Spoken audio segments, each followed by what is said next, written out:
Tapi asal kata kafir ini, Pak, Bu, pelan-pelan ya, itu non-muslim, dia nggak menyakiti orang Islam, bergaul bersama-sama, cuma suka ngajak-ngajak. Suka ngajak-ngajak, kadang-kadang ayo ngasih keterangan, ngasih makanan, ngasih kedudukan.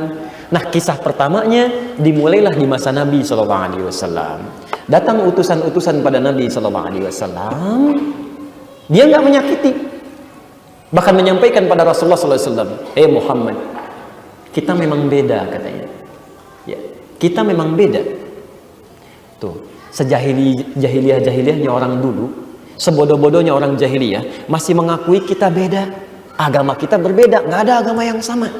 Sepintar-pintar orang sekarang bisa mengatakan semua agama itu sama. Masya Allah, menuju cuma pada Tuhan yang sama, cuma caranya beda-beda. Orang paling bodoh di zaman jahiliyah aja mengatakan semua agama itu berbeda. Ini orang pintar zaman sekarang sampai mengatakan semua agama itu sama. Anda ngapain sekolah tinggi-tinggi, ya Allah? S1, S2, S3 keluar negeri lagi. Ya, S4 kerupuk 3, ada yang sampai kedinginan itu. Aneh-aneh, pulang-pulang, maaf, bisa lebih bodoh pemikirannya dibanding orang jahiliyah. Ya, kejauhan gitu. Ini yang paling aneh. Nah, yang menarik kata orang-orang ini, Muhammad kita memang beda. Tapi perbedaan ini jangan sampai menjadikan kita berselisih, bahkan saling menyakiti. Proposalnya bagus, Pak. Kalimat-kalimatnya hebat. Dan itu hati-hati ya. Quran pun sudah memberikan antisipasi kepada kita. Dari sejak zaman dulu sampai kapanpun, kata Al-Quran, akan ada orang-orang yang kalau bicara kadang-kadang kata-katanya menarik gitu. Retorikanya cantik padahal isinya racun. Itu ada di Quran surah kedua Al-Baqarah ayat 204 sampai 207. Posisi paling kiri sebelah atas sampai ke tengah.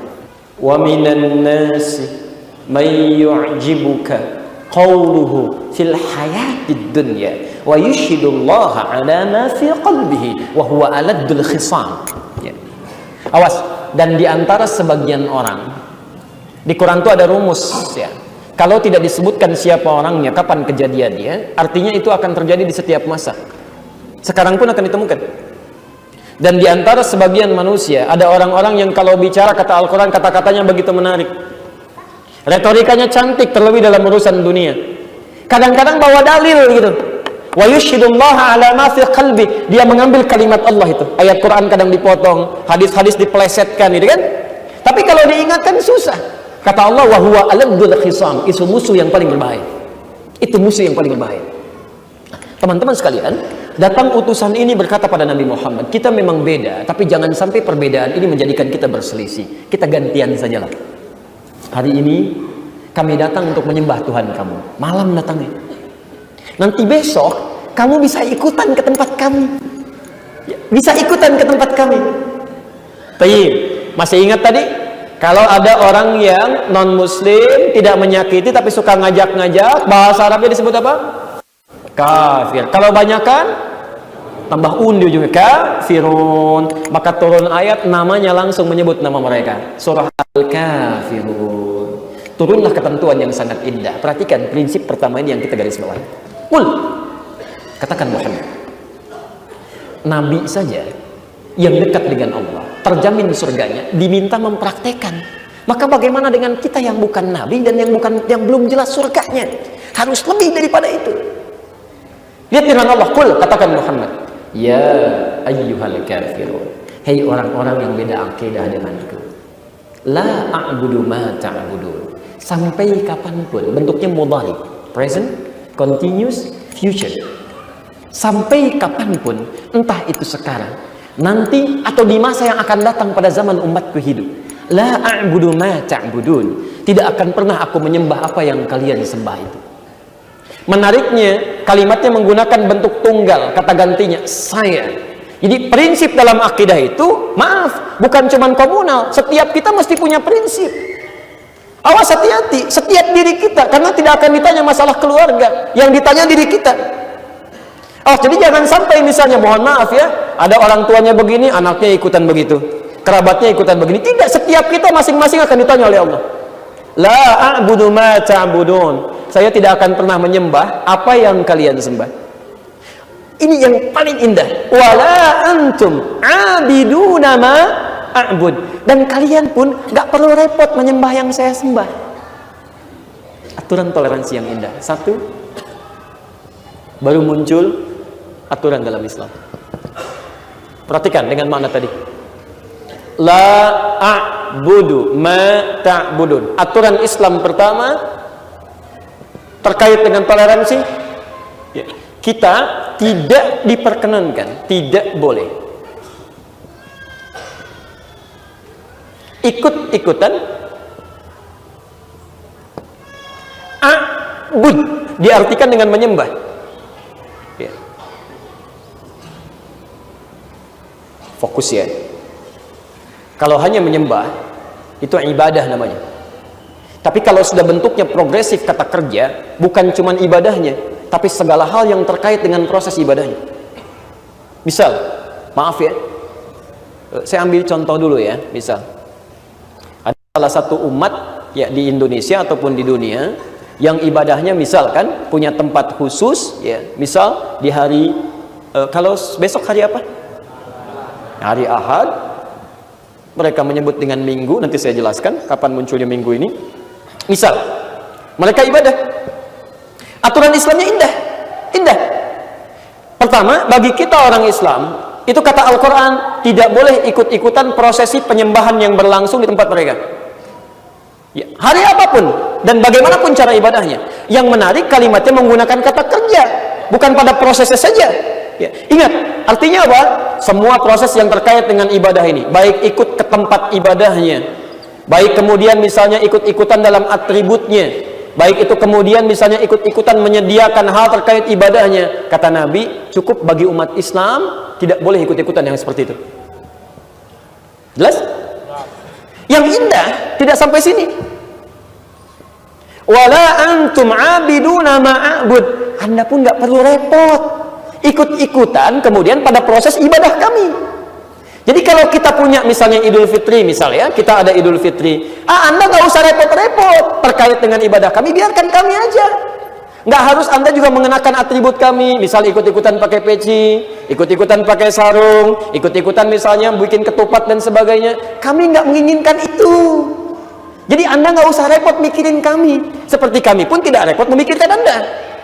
Sampai ujungnya keluarlah kalimat itu. Perhatikan, lakum dinukum Allahu Akbar. Ini toleransi yang paling indah. Gak ada di muka bumi seperti ini kecuali di Islam. Waliyadin. Ininya tadinya ada kasrahnya, waliyadini. Ya, kemudian dihilangkan takhfif. Perhatikan, lakum dinukum waliyadin. Untukmu apa yang kamu yakini dan aku apa yang aku yakini. Allahu Akbar. Toleransi paling hebat itu adalah zero tolerance.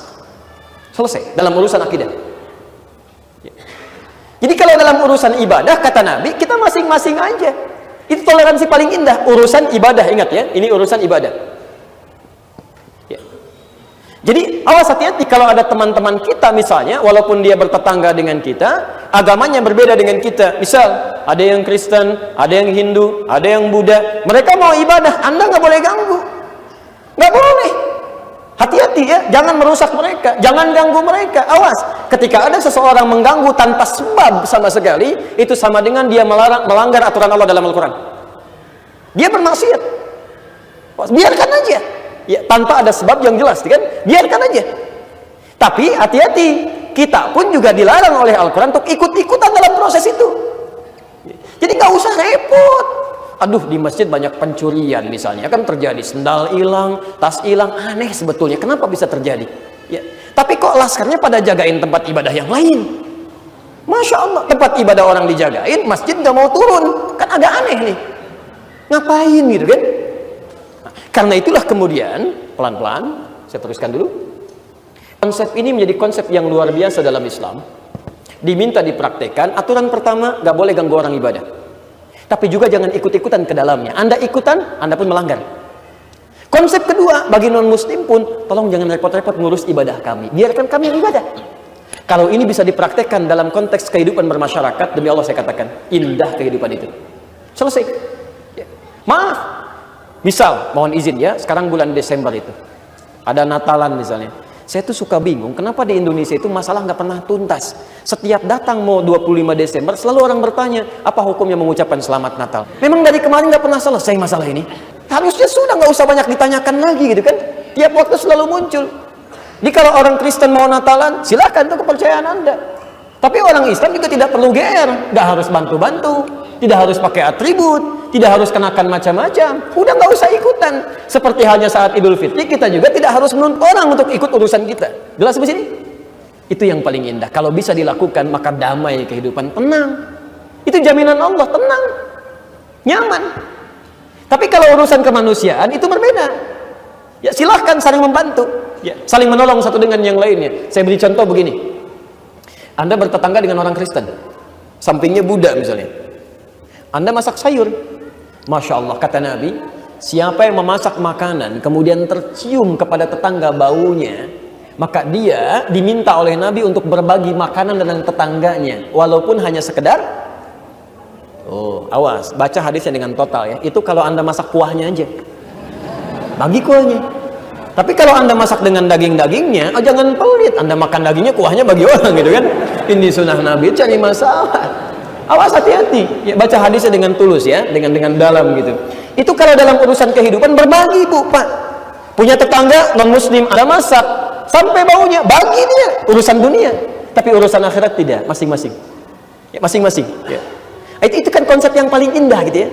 Awas teman-teman yang punya rumah makan Padang ya, rumah makan biasa itu, kena cium baunya, dapat tuh, paling enak tuh bertetangga dengan orang yang punya warung ya. Baik. Awas, dalam Islam tuh banyak Pak untuk urusan dunia. Buah, awas hati-hati, ibu nanam mangga, pohonnya tiba-tiba misalnya bersandar pada ranah tempat orang lain, ke rumah orang. Buahnya kemudian melewati batas pagar Anda ke tempat orang lain, itu hak bersama. Jadi kalau tetangga Anda metik buahnya, Anda nggak boleh marah. Karena dia tumbuh ke lahan orang lain. Itu indah dalam Islam itu. Tapi awas, tidak semua bisa dikiaskan ya, cuman buah. Kalau ayam tidak ya. Oh, ayam tetangga masuk ke rumah Anda. Oh, ini berarti bagian dari milik saya. Cari masalah itu. Jelas sampai sini? Saya mau tuntaskan dulu sebentar ayatnya, setelah itu kita masuk pada kitabnya. Ya, agak pelan-pelan sedikit ya.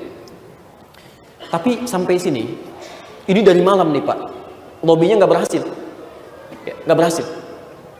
Fokus. Tadi suratnya surat apa?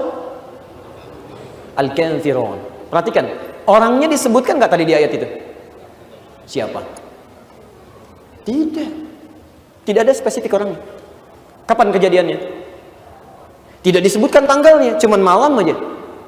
Sekali lagi, rumus tafsirnya menyebutkan kalau ada kejadian dalam Al-Quran tidak disebutkan siapa spesifik orangnya, kapan kejadiannya, maka itu berpotensi terjadi lagi di berbagai masa yang berbeda, dengan tokoh yang berbeda. Jadi kalau sekarang pun ada non-muslim yang ngajak-ngajak, nawarkan kedudukan, nawarkan sesuatu, jangan kaget, dulu juga sudah pernah ada. Ya. Cuman sayang mereka itu terlalu kesiangan. Ya. Bukan cuman kesiangan, kemalaman, kesorean, kepagian, ketinggalan jauh. Jadi Anda jangan perlu buang-buang waktu untuk mendengarkan itu. Car free day, karnya yang free, yang lainnya tidak ya. Kadang bawa biskuit, kadang bawa buku, kadang macam-macam misalnya. Ketika dia datang, Anda sudah punya jawaban, gak usah lama-lama didengerin. Maaf Pak, ya, gak usah lama-lama lah, luangkan waktunya. Untuk Bapak punya Bapak, untuk saya punya saya. Ini sebentar begini. Enggak, Bapak kesiangan Pak, dulu sudah ada 15 abad yang lalu. Bapak terlanjur, terlambat datangnya. Kasih tahu tuh. Ini aja sederhana. Ya, jelas?